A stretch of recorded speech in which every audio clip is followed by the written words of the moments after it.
Okay, so the reason you're looking at my ceiling light is because I am reading this on my bed. So, we'll be reading Haman forced to honor Mordecai. Yeah. It's here. Okay.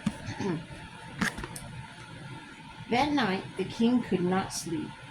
So one was commanded to bring the book of the records of the Chronicles, and they were read before the king.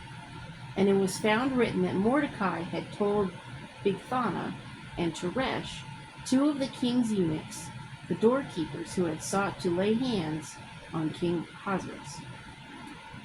Then the king said, "What honor or dignity has been bestowed on Mordecai for this?" And the king's servants who attended him said, "Nothing has been done for him." So the king said, "Who is in the court?" Now Haman had just entered the outer court of the king's palace to suggest that the king hang Mordecai on the gallows he had prepared for him. The king's servant said to him, "Haman is there standing in the court." And the king said, "Let him come in." So Haman came in, and the king asked him, "What shall be done for the man who the king delights to honor?" Now Haman thought in his heart, "Whom would the king delight to honor more than me?" And Haman answered the king, "For the man whom the king delights to honor, let a royal robe be brought, which the king has worn, and a horse on which the king has ridden, which has a royal crest placed on its head. Then let this robe and horse be delivered to the hand of the one of the king's most noble princes, that he may array the man whom the king delights to honor. Then parade him on horseback through the city square, and proclaim before him, 'Thus shall it be done to the man whom the king delights to honor.'" Then the king said to Haman, "Hurry, take the robe and the horse, as you have suggested, and do so for Mordecai the Jew, who sits within the king's gate. Leave nothing undone of all that you have spoken." So Haman took the robe and the horse, arrayed Mordecai, and led him on horseback through the city square, and proclaimed before him, "Thus shall it be done to the man whom the king delights to honor."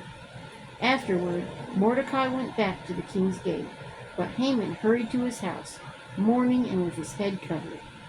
When Haman told his wife Zeresh and all his friends everything that had happened to him, his wise men and his wife Zeresh said to him, "If Mordecai before whom you have begun to fall is of Jewish descent, you will not prevail against him, but will surely fall before him." While they were still talking with him, the king's eunuchs came and hastened to bring Haman to the banquet which Esther had prepared. So, this is one of my favorite parts because it shows how pride comes before a fall. It's so great because Haman, he's thinking, "Oh, all this is going to be for me," and Haman's kind of a grade A-hole. So, for him to have to do this to Mordecai, who he hates, it's such just desserts. It's so great, And, if you let God handle things, he is going to give your enemies just desserts. And you're going to be able to watch, and you're just going to be like, "It's kind of hilarious." Because things like that have happened to me where, people that were not so nice to me, I got to watch them kind of hang themselves with their own rope, so to speak, And so, it was great. So anyway, thumbs up, like, and subscribe. Thanks.